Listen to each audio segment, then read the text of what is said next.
കർത്താവിൻ്റെ പരിശുദ്ധ നാമം വാഴ്ത്തപ്പെടുമാറാകട്ടെ. വീണ്ടും നമുക്ക് നോർത്ത് കേരള സെക്ഷൻ്റെ യൂട്യൂബ് ചാനൽ വഴി ഒരിക്കൽ കൂടി മുഖാമുഖം ആമേൻ കാണുവാനും ദൈവവചനത്തെ പഠിക്കുവാനും കർത്താവ് ഒരുക്കിയ നല്ല അവസരത്തിനായി സ്തോത്രം. കഴിഞ്ഞ എപ്പിസോഡിൽ നാം എങ്ങനെ നമുക്ക് സഭയുടെ സവിശേഷതകളെ ബൈബിളിൽ നിന്നും കണ്ടെത്തുവാൻ കഴിയും എന്ന വിഷയത്തെ ആസ്പദമായി ചിന്തിപ്പാനിടയായി തീർന്നല്ലോ. കർത്താവിന് സ്തോത്രം. ആ നിലയിൽ നാം ധ്യാനിക്കുമ്പോൾ നാം അവിടെ വായിക്കുവാനിടയായി തീർന്ന ഭാഗം എഫെസർക്ക് എഴുതിയ ലേഖനം അതിൻ്റെ 4-ാം അധ്യായത്തിൻ്റെ 4, 5, 6 വാക്യങ്ങളായിരുന്നു നാം അതിന് മുഖവരയായി വായിച്ചത്. അവിടെ പൗലോസ് 5-ാം വാക്യത്തിൽ പൗലോസ് പറഞ്ഞു, കർത്താവ് 4-ാം വാക്യത്തിൽ നിങ്ങളെ വിളിച്ചപ്പോൾ ഏക പ്രത്യാശയ്ക്കായി നിങ്ങളെ വിളിച്ചതുപോലെ ശരീരമൊന്ന്, ആത്മാവൊന്ന്, കർത്താവ് ഒരുവൻ, വിശ്വാസമൊന്ന്, സ്നാനമൊന്ന് എന്ന് നാം കാണുവാനിടയായി തീർന്നു. അവിടെ കർത്താവിൻ്റെ ശരീരമൊന്ന് എന്ന വിഷയത്തെ ആസ്പദമായാണ് നാം ധ്യാനിച്ചത്. ശരീരം ദൈവത്തിൻ്റെ സഭയെ സൂചിപ്പിക്കുന്നു എന്ന് നമുക്ക് കണ്ടെത്തുവാൻ കഴിഞ്ഞു. എഫെസർക്ക് എഴുതിയ ലേഖനം 5-ാം അധ്യായം 23-ാം വാക്യമാണ് അതിന് നമ്മൾ ആധാരമായിട്ടെടുത്തത്. ശരീരം സഭയാണ്, കർത്താവിനൊരു സഭയുണ്ട് എന്നും നാം കണ്ടെത്തി. എന്നാൽ ഈ കാലഘട്ടത്തിൽ വ്യാജ സഭകളുടെ വലിയ പെരുപ്പം നമ്മുടെ ഇടയിൽ കടന്നു വന്നു. ആയതിനാൽ ദൈവത്തിൻ്റെ സഭയെ എങ്ങനെയൊക്കെ നമുക്ക് കണ്ടെത്തുവാൻ കഴിയും? അതിന് നാം ആദ്യം മനസ്സിലാക്കിയത് ഒന്നാമത്തെ അടയാളമെന്ന് പറയുന്നത് ദൈവത്തിൻ്റെ സഭ വേദപുസ്തകത്തെ ശരിയായ നിലയിൽ വ്യാഖ്യാനിക്കും എന്നുള്ളതാണ്. കർത്താവായ യേശു ക്രിസ്തു തന്നെക്കുറിച്ച് വെളിപ്പെടുത്തുമ്പോൾ നാം കാണുന്നുണ്ട്. ലൂക്കോസിൻ്റെ സുവിശേഷം 24-ാം അധ്യായത്തിൻ്റെ 44, 45 വാക്യങ്ങൾ വായിക്കുമ്പോൾ സങ്കീർത്തനങ്ങളാലും മോശയുടെ ന്യായപ്രമാണത്തിലും സങ്കീർത്തനങ്ങളിലും പ്രവാചക പുസ്തകങ്ങളിലും തന്നെക്കുറിച്ച് എഴുതിയതൊക്കെയും അവർക്ക് പറഞ്ഞു കൊടുത്തു.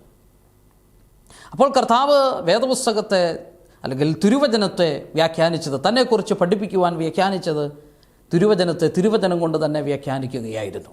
അതുകൊണ്ടാണ് മോശയുടെ ന്യായപ്രമാണവും സങ്കീർത്തന പുസ്തകങ്ങളും പ്രവാചക പുസ്തകങ്ങളും കർത്താവ് എടുത്തത്. അതിനകത്ത് നിന്ന് ഒരു കാര്യം കൂടി നമുക്ക് വ്യക്തമായി മനസ്സിലാക്കുവാൻ കഴിയും. കർത്താവ് ഈ പഴയ നിയമ ഗ്രന്ഥങ്ങളെ, പഴയ നിയമ പുസ്തകങ്ങളെ പുതിയ തലമുറ യേശുക്രിസ്തുവിൻ്റെ കാലഘട്ടത്തിലെ വരുവാൻ പോകുന്ന അപ്പോസ്തലന്മാർക്ക് കൈമാറുന്നത് കാണുവാൻ കഴിയും. ആയതിലൂടെ ഒരു കാര്യവും വ്യക്തമാണ്, സഭയ്ക്ക് പഴയ നിയമമെന്നോ പുതിയ നിയമമോ വേർതിരിപ്പില്ലാതെ ഈ വിശുദ്ധ ഗഗ്രന്ഥത്തിലെ എല്ലാ പുസ്തകങ്ങളും ഒരേപോലെ തുല്യ പ്രാധാന്യം ഉണ്ട് എന്നുകൂടി നമുക്ക് അവിടെ നിന്നും ഗ്രഹിക്കുവാനായിട്ട് കഴിഞ്ഞു. ആയതുപോലെ തന്നെ നാം മറ്റൊരു വസ്തുത മനസ്സിലാക്കി, സഭ ഈ ലോകത്തിൽ നിന്നും വ്യത്യസ്തമുള്ള സഭയായിരിക്കും. ദൈവത്തിൻ്റെ സഭ എങ്ങനെയുള്ളതാണ്? അത് വ്യത്യസ്തതയുള്ളതാണ്. അത് ദൈവത്തിൻ്റെ സഭ ഈ ലോകത്തോട് ഇഴുകിച്ചേർന്ന് പോകുന്നതല്ല. അതിന് നാം എസ്തേറിൻ്റെ പുസ്തകത്തിൽ നിന്നും 3-ാം അധ്യായത്തിലെ 8-ാം വാക്യമാണ് നാം വായിച്ചത്.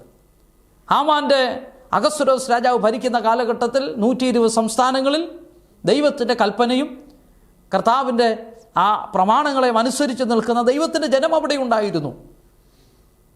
ഹാമാൻ അവരെ തകർത്ത് കളയുവാൻ ശ്രമിച്ചിട്ട് ഹാമാൻ വന്ന് അഹസ്വേരോസ് രാജാവിനോട് കൈമാറുന്ന സന്ദേശം, രാജാവേ, വളരെ വ്യത്യസ്തമായ ഒരു കൂട്ടം ആളുകൾ ഇവിടെയുണ്ട്. അവർ രാജാവിൻ്റെ കൽപ്പനകളെക്കാൾ മറ്റൊരു ന്യായപ്രമാണമുള്ളവരാണവർ. അപ്പോൾ മറ്റൊരു ന്യായപ്രമാണത്തെ മുറുകെ പിടിക്കുന്നവർ ആരാണ്? എന്താണ് ഈ മറ്റൊരു ന്യായപ്രമാണം? അത് ദൈവത്തിൻ്റെ നിയമവും ദൈവത്തിൻ്റെ കൽപ്പനകളും ദൈവത്തിൻ്റെ ചട്ടങ്ങളുമായിരുന്നു. ആ ജനം ദൈവത്തിൻ്റെ ചട്ടങ്ങളെയും ദൈവത്തിൻ്റെ കൽപ്പനകളെയും ദൈവത്തിൻ്റെ ന്യായപ്രമാണങ്ങളെയും മുറുകെ പിടിച്ചവരായിരുന്നു. ആയതിനാൽ അവർ വ്യത്യസ്തതയുണ്ടായിരുന്നു. ദൈവത്തിൻ്റെ ജനം എല്ലാ കാലഘട്ടത്തിലും വ്യത്യസ്തതയുള്ളവരാണ്.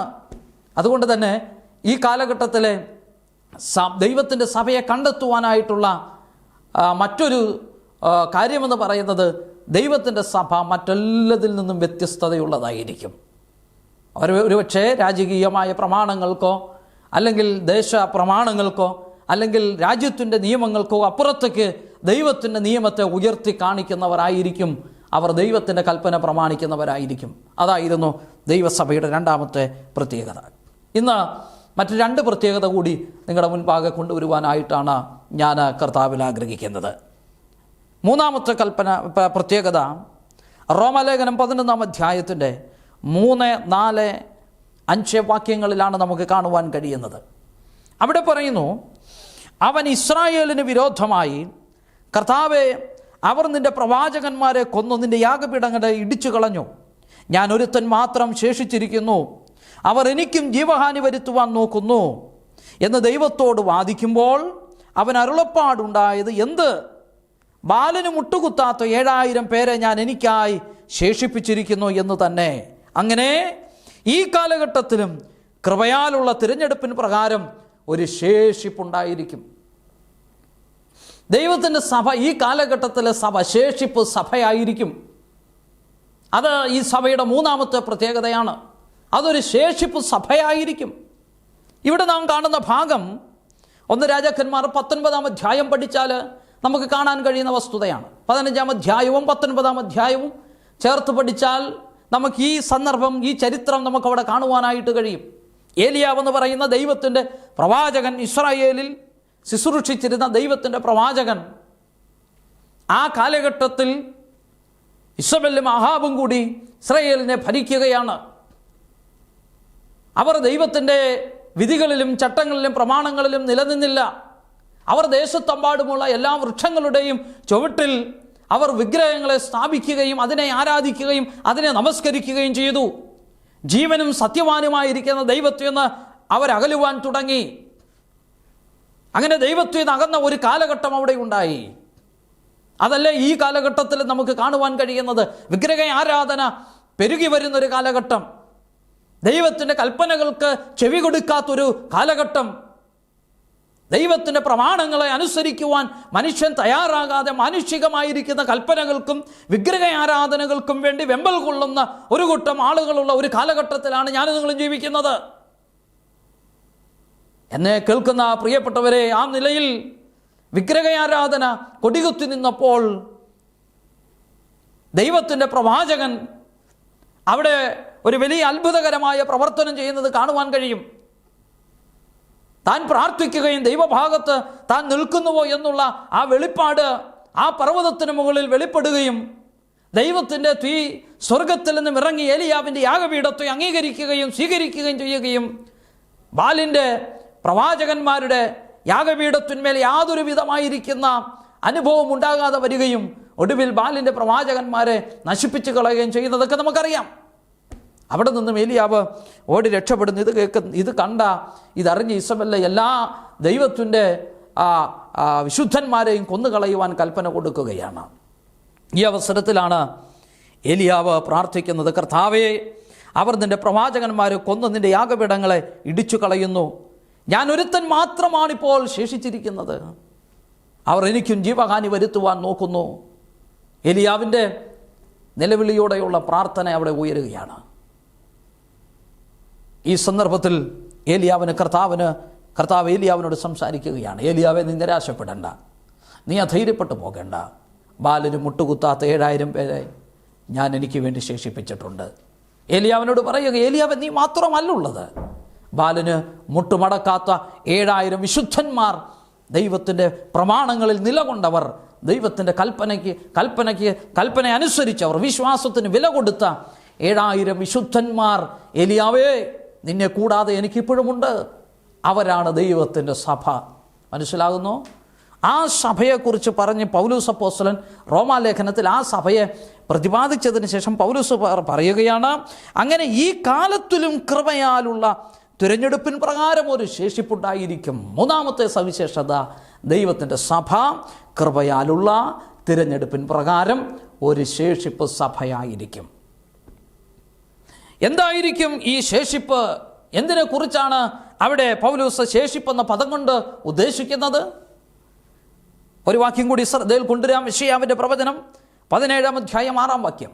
അവിടെ ഇങ്ങനെ കാണുന്നു, ഒലിവ് തല്ലുമ്പോൾ വൃക്ഷാഗ്രഹത്തിൽ 2-3 കായോ, പല വൃക്ഷത്തിൻ്റെ കൊമ്പുകളിൽ 4-5 കായോ, ഇങ്ങനെ കാല പറിപ്പാൻ ചിലത് ശേഷിച്ചിരിക്കുമെന്ന് ഇസ്രായേലിൻ്റെ ദൈവമായ യഹോവ അരുളി ചെയ്യുന്നു. പ്രിയമുള്ളവരെ, അവിടെ തിരുവെഴുത്ത് നമ്മെ പഠിപ്പിക്കുന്നത് എന്താണ്? അവിടെ തിരുവെഴുത്ത് എന്താണ് നമുക്ക് നൽകുന്ന സന്ദേശം? അവിടെ പറയുന്നു, ഒലിവ് തല്ലുമ്പോൾ വൃക്ഷാഗ്രഹത്തിൽ 2-3 കായോ, പല വൃക്ഷത്തിൻ്റെ കൊമ്പുകളിൽ 4-5 കായോ, ഇങ്ങനെ കാലാപറിപ്പാൻ ചിലത് ശേഷിച്ചിരിക്കും.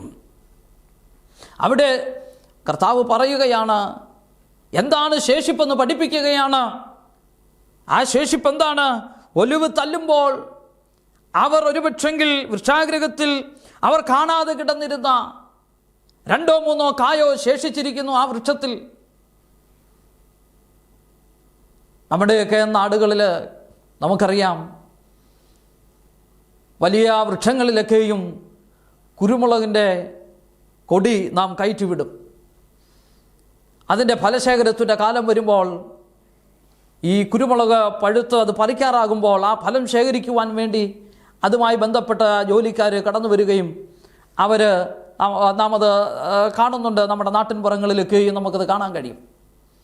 അങ്ങനെ അവർ കയറി മുഴുവൻ കുരുമുളകും ഫലവും ശേഖരിച്ച് ആ വൃക്ഷത്തിൽ നിന്നും താഴെ ഇറങ്ങി അടുത്ത വൃക്ഷത്തിലേക്ക് അല്ലെങ്കിൽ കുരുമുളക് എടുക്കുവാൻ വേണ്ടി കയറുവാൻ വേണ്ടി അവരുടെ ഗോവണി ചാരി അവർ അതിൽ കയറി പറിച്ചുകൊണ്ട് നിൽക്കുമ്പോഴാണ് അവർ കാണുന്നത്, മുൻപ് അവർ പറിച്ചിട്ടിറങ്ങി വന്ന വൃക്ഷത്തിൻ്റെ ഇലയുടെ മറവിൽ അതാ വീണ്ടും കിടക്കുന്നു പറിക്കുവാനായിട്ടുള്ള കുരുമുളക്. അത് അവരുടെ കണ്ണുകളിൽ ഒരുപക്ഷെങ്കിൽ അപ്പോൾ കണ്ടില്ലായിരിക്കും. ഞാൻ പറഞ്ഞു വന്നത്, അവർ പിന്നീട് അത് കാണുകയാണ്, അത് ഇനിയും അവിടെ ശേഷിച്ചിരിക്കുന്നു. ഏതാണ്ട് ഇതുപോലെ കർത്താവ് പറയുന്നു, ഒരു കൃപയാലുള്ള ഒരു ശേഷിപ്പുണ്ട് എന്ന് പറഞ്ഞാൽ, ശേഷിപ്പെന്ന് പറഞ്ഞാൽ പ്രിയമുള്ളവരെ, വലിയ ഒരു തുടർച്ചയുടെ ഭാഗമായി ഈ കാലഘട്ടത്തിൽ നിലകൊള്ളുന്ന വിശുദ്ധന്മാരെ കുറിച്ചാണ് രേഖപ്പെടുത്തിയിരിക്കുന്നത്. അവർ ശേഷിപ്പെന്ന് പറയുന്നത് ഒരു ചെറിയ വിഭാഗമെന്നല്ല അതിൻ്റെ അർത്ഥം, പറിച്ച് ഇനിയും പറിക്കുവാനുള്ള ഫലങ്ങൾ ശേഷിച്ചിരിക്കുന്നു. ആ സഭയുടെ തുടർച്ചയാണത്. ആ തുടർച്ച ഇപ്പോഴും നിലകൊള്ളുന്നു. ആ നിലകൊള്ളുന്ന തുടർച്ചയെയാണ് ശേഷിപ്പെന്ന് പറയുന്നത്. എന്ന് പറഞ്ഞാൽ ഒരു ചുരുങ്ങിയ ഒരു കൂട്ടമെന്നല്ല അതിൻ്റെ അർത്ഥം.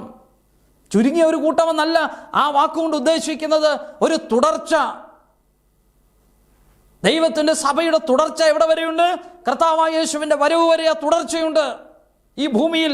അപ്പോൾ ആ തുടർച്ചയോടുള്ള ബന്ധത്തിൽ ഈ കാലഘട്ടത്തിൽ ആയിരിക്കുന്ന ഒരു കൂട്ടം വിശുദ്ധന്മാർ, അവരെ ദൈവത്തിൻ്റെ സഭയാണ്.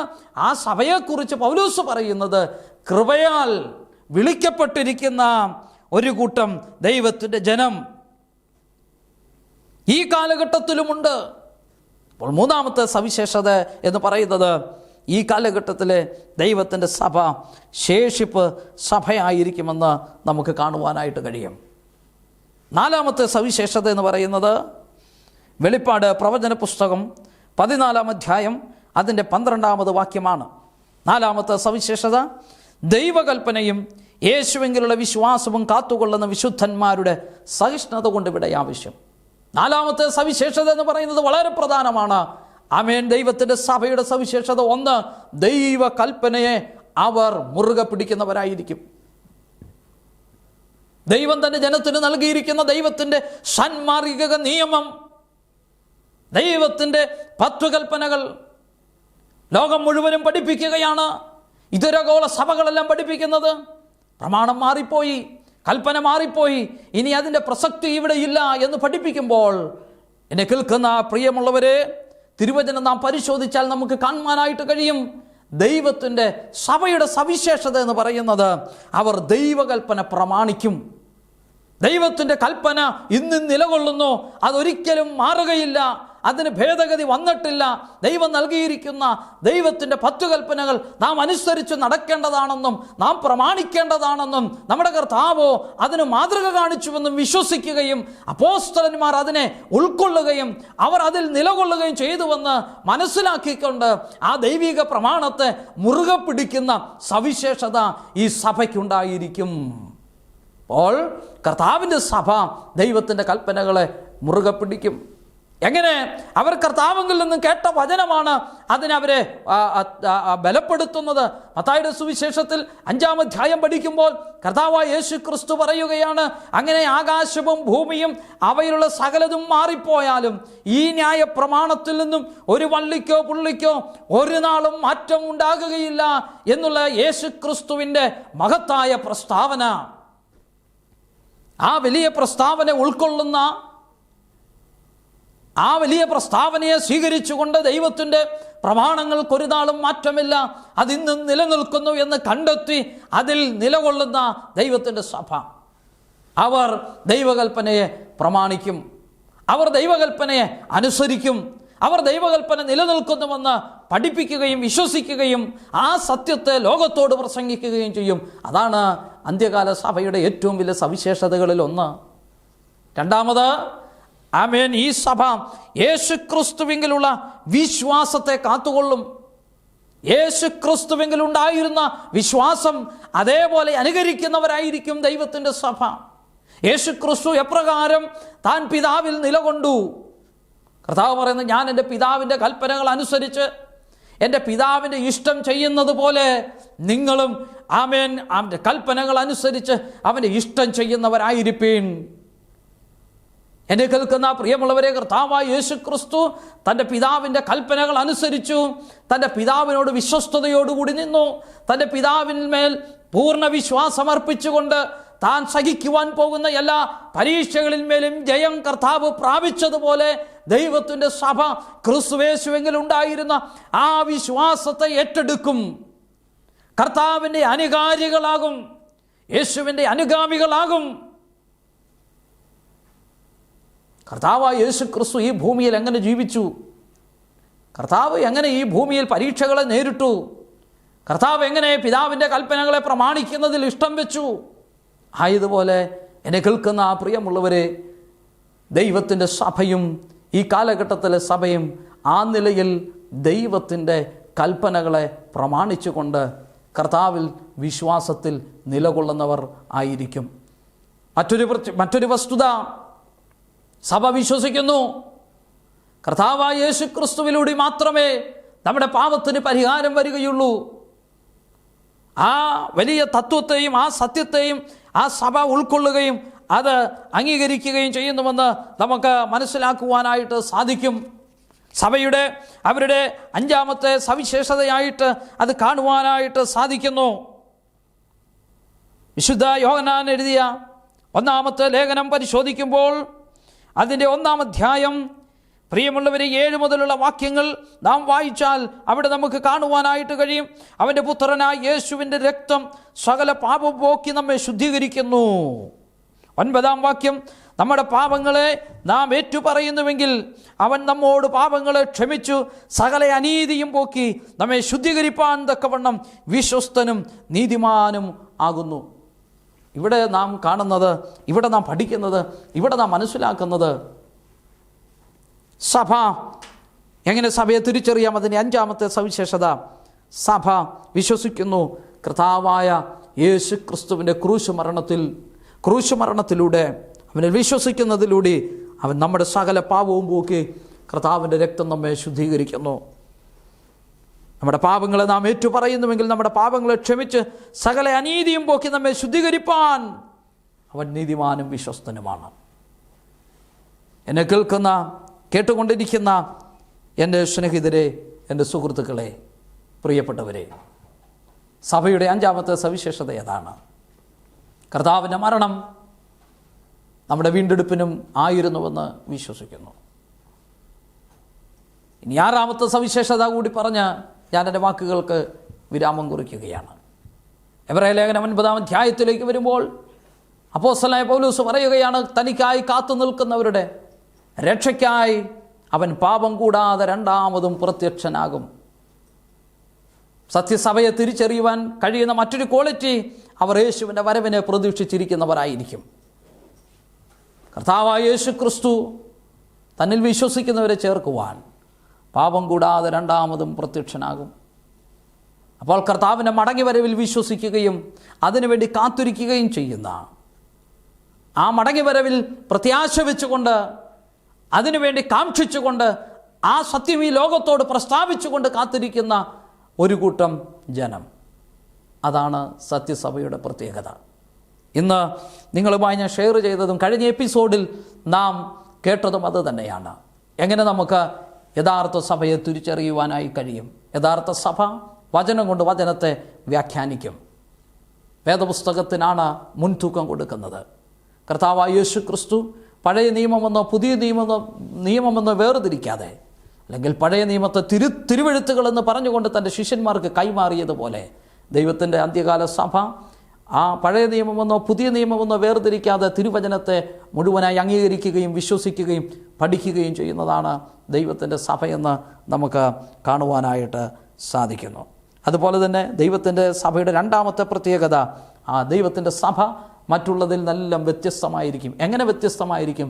അവർ ദൈവത്തിൻ്റെ പ്രമാണങ്ങളെ അനുസരിക്കും. 10 കൽപ്പന ക്രൂശിൽ മാറിയില്ല എന്ന് വിശ്വസിക്കുകയും 10 കൽപ്പന ഇന്നും നിലകൊള്ളുന്നു, നിലനിൽക്കുന്നു എന്ന് വിശ്വസിക്കുകയും നാം അതനുസരിക്കണമെന്ന് പഠിപ്പിക്കുകയും ചെയ്യുന്ന സവിശേഷത ദൈവത്തിൻ്റെ സഭയ്ക്കുണ്ടായിരിക്കും. മൂന്നാമത്തെ പ്രത്യേകത, ദൈവത്തിൻ്റെ സഭ ഒരു തുടർച്ചയാണ്, ശേഷിപ്പ് സഭയായിരിക്കും. അത് കൃപയാലുള്ള വിളി മൂലം ഉണ്ടാകുന്ന സഭയാണ് ദൈവത്തിൻ്റെ സഭയെന്ന് കാണുവാനായി കഴിയും. നാലാമത്തെ പ്രത്യേകത, അവർ ദൈവകൽപ്പനയെയും ക്രിസ്തുവിലുള്ള വിശ്വാസത്തെയും അനുകരിക്കുന്നവരും ഏറ്റെടുക്കുന്നവരും ആയിരിക്കുമെന്ന് കണ്ടു.